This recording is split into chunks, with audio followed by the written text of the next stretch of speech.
Dannion, how many times have you died?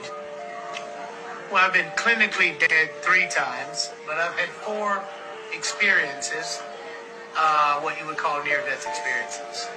And what did you learn through these near-death experiences?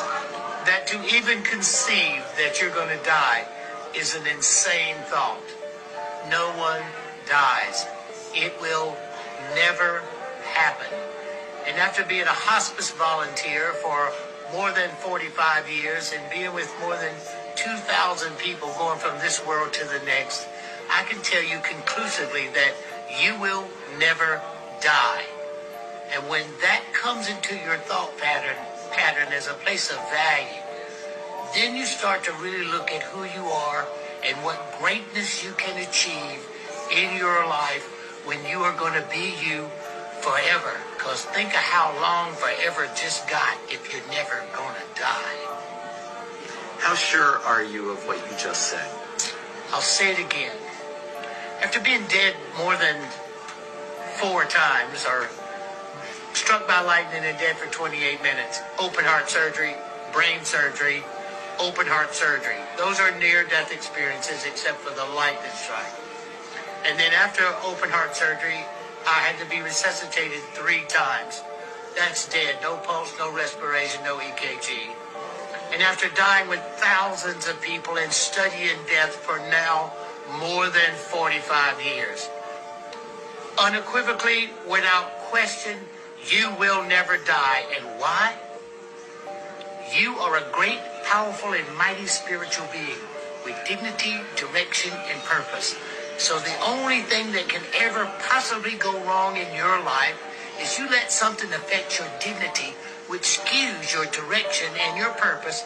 And that's where every one of you are who thinks you're going to die. So get over it. So what happens? You're struck by lightning, you die. You have cancer, you die. Whatever happens, you die. Tell us what happens immediately after that moment. Okay? Once again, nobody dies. What happens is your spiritual ethereal self releases from the meat sack. The body. The body. And then you enter a level of consciousness like peeling the onion, taking away those layers and layers and letting go. And then you have relief, no pain. Remember, being struck by lightning, I was paralyzed, and the fire that came through the room burnt my eyes. I couldn't see. I lifted out of my paralyzed, on fire, burning body.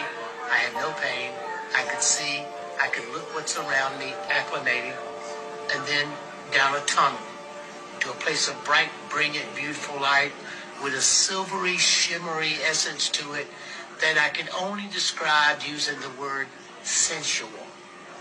In the ethereal spiritual world, the sensual nature of you is what you permeate and feel. Your connection to the divine and the divine's connection to you. And then you have the single most important point. You have the panoramic life of you. The near-death experience, everyone has a life of you, book of judgment, hall of records, all of this. This exists. You see your entire life pass before you in a 360-degree panorama. Watch yourself from a second-person point of view as though you were your own best friend. So you see how silly you are. And there's just a best friend, so you're not being judged. Then you literally become every person that you've ever encountered. And you feel the direct results between you and that person. You become them. So what's the greatest takeaway of that system? Is paying attention to why you're doing it. Because if you pay attention to the reason for why the action you're taking, it's never what you're doing, it's why you're doing it that matters. What I have learned is to set in motion and look at the reasons why I do things and make sure I'm not petty, make sure I'm not selfish, and make sure the reason I do it is for the betterment of all of us instead of being a bully, jackass, brute, tough guy. Always be smart, be loving, and be appreciative. And keep your dignity intact, because if you think you're going to die, then somebody can scare you with the lack of knowledge you have of what's next. You cannot scare me. So when you look at why you do things or why you have done things, can you give us another example that people can relate to, that they can apply in their daily life? The most important thing about looking at how do you apply the panoramic life review to your daily life, think of this. The measurement of your existence, and I hope some of you have a religious tone. I don't know how to phrase this other than this. That when you look at the value of your life, 360 degrees, second person point of view, and then being every person that you've ever encountered, you're going to know the reason why you did what you did. Because you're them. You could have just hurt their feelings because you were mad. Well, you're going to feel that anger. You're going to feel that hurt. Or you could have said something to them that made them angry and mad, but it was you trying to help them and to care about them and to appreciate them. Well, when you feel them, you're going to feel that place of where you came from and how they felt. Always remember, it's never what, it's why. So why I'm doing these videos is the guy who's doing this, I love him and appreciate him because he's a great warrior and a great person. And I hope that every one of you that listens to this, remember, I love you and I appreciate you because I love and appreciate me. Are we all the same? Are we all one? Are we all God? So a lot of times people say, are we all one? Are we all the same? Are we all God? Well, what's the most important thing to remember about that is we in this particular form, this particular dimension, this third dimensional reality, we are the golden ones. Everybody wants to be us. So all the aliens, extraterrestrials, interdimensional, Satan worshipers, all that, they all want to be us. They're all jealous and envy of us because we are the golden divine ones. Great, powerful, and mighty.